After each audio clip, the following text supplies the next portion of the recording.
ಮತ್ತೊಂದು ಕಡೆ D K Shivakumar ಅವರು ಇವತ್ತು ಸಿದ್ದರಾಮಯ್ಯ ಅಥವಾ ಕಾಂಗ್ರೆಸ್ ಪಕ್ಷ ಅಧಿಕಾರಕ್ಕೆ ಬರೋದಕ್ಕೆ ಅವ್ರದ್ದು ಕೂಡ ಸಿಂಹಪಾಲಿದೆ ಅಂತೇಳಿ ಡಿ ಕೆ ಶಿವಕುಮಾರ್ ಅವರು ಕೂಡ ಮುಖ್ಯಮಂತ್ರಿ ಆಗಬೇಕು ಅಂತೇಳಿ ಹವಣಿಸ್ತಾ ಇದ್ದಾರೆ.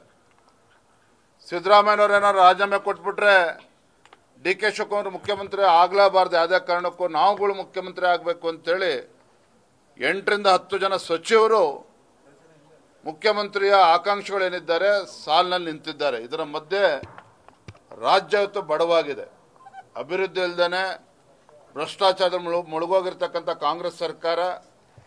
ಮೊನ್ನೆ ದಿನ ಕಿಯಾನಿಕ್ಸಲ್ಲಿ ನೋಡಿದ್ರಿ, ಕಾಂಟ್ರಾಕ್ಟರ್ಗಳು ಇವತ್ತು ರಾಷ್ಟ್ರಪತಿಗಳಿಗೆ ಪತ್ರ ಬರೆದಿದ್ದಾರೆ, ದಯಾಮರಣವನ್ನು ನೀಡಿ ಅಂತೇಳಿ ಪತ್ರ ಬರೆದಿದ್ದಾರೆ.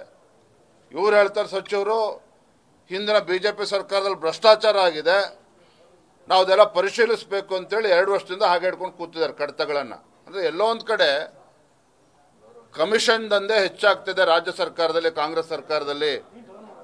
BJP ಮೇಲೆ 40% ಆರೋಪ ಕಾಂಗ್ರೆಸ್ ಪಕ್ಷದವ್ರು ಮಾಡ್ತಾ ಇದ್ರು.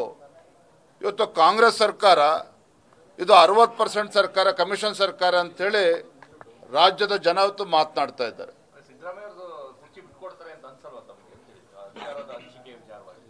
ನನಗೆ 100ಕ್ಕೆ 100 ವಿಶ್ವಾಸ ಇದೆ, ಸಿದ್ದರಾಮಯ್ಯನವರು ಯಾವುದೇ ಕಾರಣಕ್ಕೂ ಅವರ ಅವಧಿಯನ್ನು ಪೂರ್ಣಗೊಳಿಸೋದಕ್ಕೆ ಸಾಧ್ಯ ಇಲ್ಲ, ಅದು ಅಸಾಧ್ಯ. ಯಾವತ್ತು ರಾಜೀನಾಮೆ ಕೊಡ್ತಾರೆ? ಅವರ ಯುದ್ಧ ಈಗಿನೂ ಪ್ರಾರಂಭ ಆಗಿದೆ, 15 ದಿನ ಆಗಿದೆ. ಯಾರ್ಯಾರು ಬಡಗಿ ತೊಗೊಂಬರ್ತಾರೆ, ಯಾರ್ಯಾರು ಕುಡ್ಗೋಲು ತೊಗೊಂಬರ್ತಾರೆ ನಿಮ್ಗೆ ಗೊತ್ತಾಗ್ತದೆ. ಇವರ ಬೀದಿ ರಂಪ ಇವತ್ತೇನಾಗಿದೆ, ಮುಖ್ಯಮಂತ್ರಿ ಸ್ಥಾನವನ್ನು ಅವ್ರು ಇಳಿಸ್ಬೇಕು ಅಂತೇಳಿ, ನಾನು ಇಳಿಯೋದಿಲ್ಲ ಅಂತೇಳಿ ಸಿದ್ದರಾಮಯ್ಯನವರು, ಡಿ ಕೆ ಶಿವಕುಮಾರ್ ತಾವು ಆಗಬೇಕು ಅಂತಕ್ಕಂಥ ಏನು ಹೋರಾಟ ಪ್ರಾರಂಭ ಆಗಿದೆ. ಯಾವ ತಿರುವನ್ನು ಪಡೆದುಕೊಳ್ತದೆ ಕಾದ್ ನೋಡಿ ನೀವು.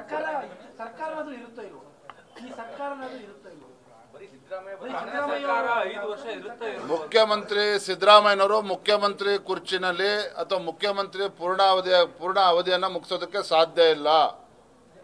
ಯಾವ ಕ್ಷಣದಲ್ಲಿ ಬೇಕಾದರೂ ಕೂಡ ಮುಖ್ಯಮಂತ್ರಿ ಸಿದ್ದರಾಮಯ್ಯನವರು ರಾಜೀನಾಮೆ ಕೊಡಲೇಬೇಕಾಗ್ತದೆ, ಕೊಟ್ಟೇ ಕೊಡ್ತಾರೆ. ನ್ಯೂಸ್ ಫಸ್ಟ್ ನಿರ್ಭೀತಿಯಿಂದ ನಿಮ್ಮ ಪರವಾಗಿ.